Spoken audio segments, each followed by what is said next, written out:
Dalam kehidupan sehari-hari, kita pastinya selalu berinteraksi dengan orang lain, baik berupa ucapan, gerakan, maupun simbol yang memiliki makna tertentu. Untuk memahami proses tersebut, para ahli sosiologi mengembangkan teori interaksionisme simbolik, yang dimana membahas bagaimana manusia menciptakan makna dari suatu interaksi sosial. Dalam video kali ini, kita akan membahas tentang sejarah, pengertian, prinsip utama, kekuatan, dan kelebihan dari teori interaksionisme simbolik ini. Tapi sebelum itu, perkenalkan, nama saya Kade Ari Gunawan, nomor absen 12 dari kelas 10H. Halo semuanya, perkenalkan nama saya Kade Ira Sakadi, absen 17 dari kelas XH.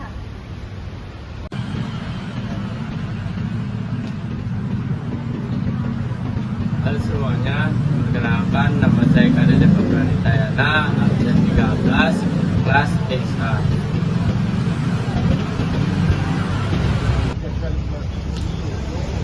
Halo semuanya, perkenalkan nama saya Katika Laksani, saya absen 14, saya dari kelas XH.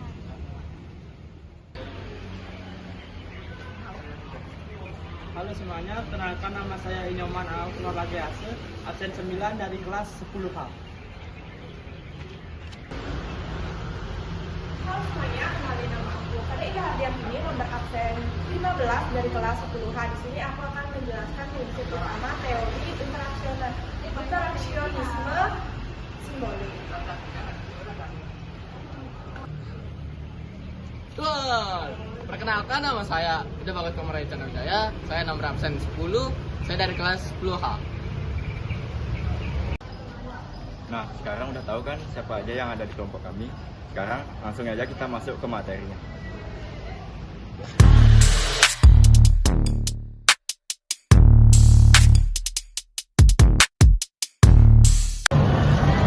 Nah, sebelum kita mengetahui apa itu teori interaksionisme simbolik, kita harus tahu dulu sejarah dari teori ini.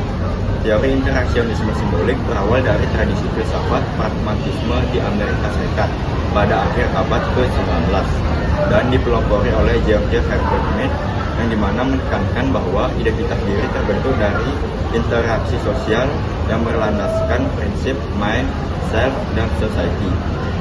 Selain Mead, Charles Horton Crowley juga ikut memberikan kontribusinya berdasarkan prinsip looking glass self, yaitu pandangan bahwa bagaimana seseorang menciptakan citra dirinya melalui pandangan bahwa bagaimana seseorang memandang dirinya dari sudut pandang.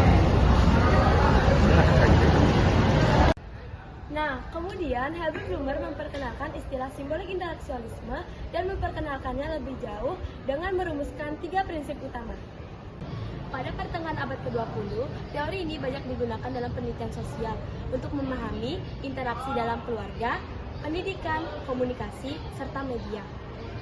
Hingga kini tetap relevan karena mampu menjelaskan simbol, bahasa, serta membentuk perilaku di masyarakat.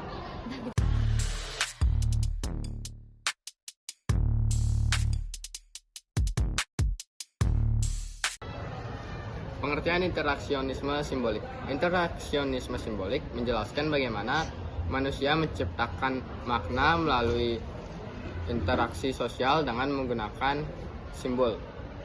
Seperti contohnya gaya bahasa ataupun gestur tubuh yang kemudian dimodifikasi dan dikembangkan melalui proses interpretasi dan dalam konteks sosial.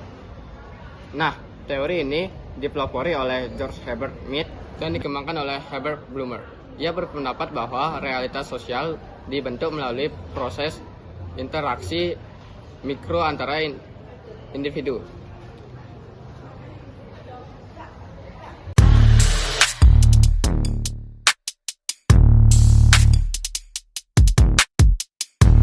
Nah, selanjutnya adapun prinsip utama menurut seorang sosiolog Amerika yang bernama Herbert Blumer, di mana ia menyebutkan bahwa manusia bertindak berdasarkan makna yang dimiliki oleh benda, orang lain, dan juga situasi bagi mereka. Kemudian makna ini muncul dan terbentuk dalam interaksi sosial antar manusia.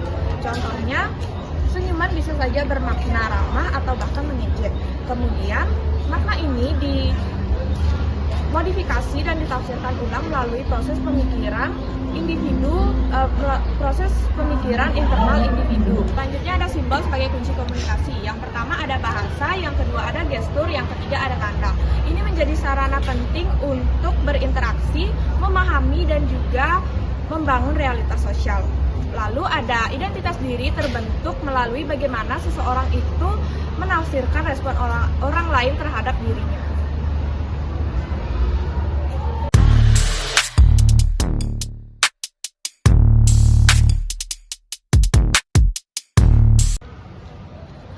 Yang berikutnya ada kekuatan teori interaksionisme simbolik. Yang pertama ada fokus pada makna subjektif. Teori ini menekankan bahwa perilaku manusia selalu dipandu oleh makna yang mereka berikan pada suatu simbol, objek, dan interaksi. Yang kedua ada memberikan pemahaman mendalam tentang interaksi sosial dalam kehidupan sehari-hari. Interaksionisme simbolik mampu membedah proses komunikasi, bahasa, dan simbol dalam kehidupan sehari-hari sehingga berguna untuk memahami hubungan antar individu. Yang ketiga ada menekankan peran aktif individu. Berbeda dengan teori yang cenderung melihat individu sebagai pasif, teori ini cenderung melihat individu sebagai aktor yang menafsirkan, merespon, dan merealitas sosial. Nah, yang keempat ada relevan dengan perubahan sosial. Karena makna sosial bisa berubah seiring waktu dan juga konteks, teori ini fleksibel dalam dinamika sosial termasuk gaya hidup, budaya, dan juga tren. Nah, yang kelima ada menghargai perspektif mikro. Teori ini memberikan kekuatan dalam melihat hal kecil, detail, dan juga mikro yang sering diabaikan oleh teori makro. Misalnya, interaksi dalam keluarga, persahabatan, dan juga kelompok kecil. Nah, yang terakhir atau yang keenam, mampu menjelaskan konstruksi identitas diri. Interaksionisme simbolik menjelaskan kepada kita tentang konsep diri dan juga identitas diri dalam interaksi sosial, sehingga sangat relevan dalam memahami perkembangan kepribadian.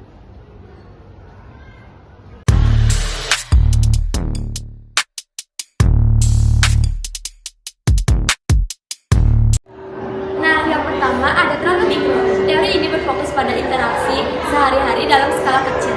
Nah, yang kedua ada terlalu objektif karena menekankan makna subjektif dan simbol yang dimaknai oleh individu.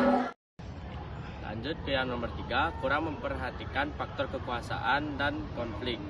Jadi interaksionisme simbolik lebih menekankan pada makna bersama, tetapi sering mengabaikan adanya dominasi, ketidaksetaraan, dan konflik sosial dalam interaksi.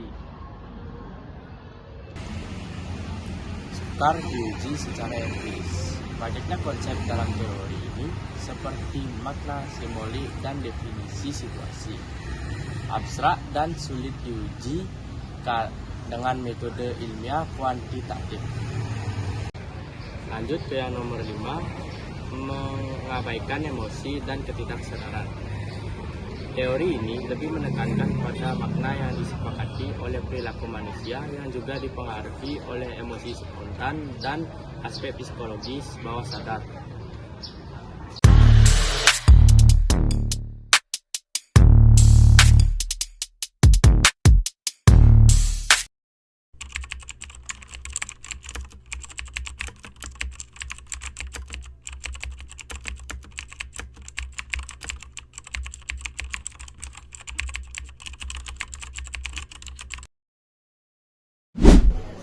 Nah, ada yang bisa menjawabnya? Kalau ada yang bisa minta tolong untuk angkat tangan. Mungkin yang di belakang, klik belakang coba. Yang di sebelah kanan. Nah, dalam video tersebut terdapat seorang siswa yang mengangkat tangan di kelas. Mengangkat tangan di kelas bukan hanya sekedar gerakan fisik, tetapi sebuah tindakan yang sudah dimaknai sebagai simbol universal untuk izin berbicara ataupun bertanya. Siswa yang mengangkat tangan di kelas menunjukkan sikap sopan dan santun, serta menghormati kesepakatan kelas. Sementara guru memahami tindakan tersebut sebagai tanda bahwa siswa ingin menyampaikan sesuatu. Gerakan tersebut sudah dimaknai sebagai simbol karena adanya kesepakatan bersama atau pemahaman bersama melalui interaksi antara guru dan siswa.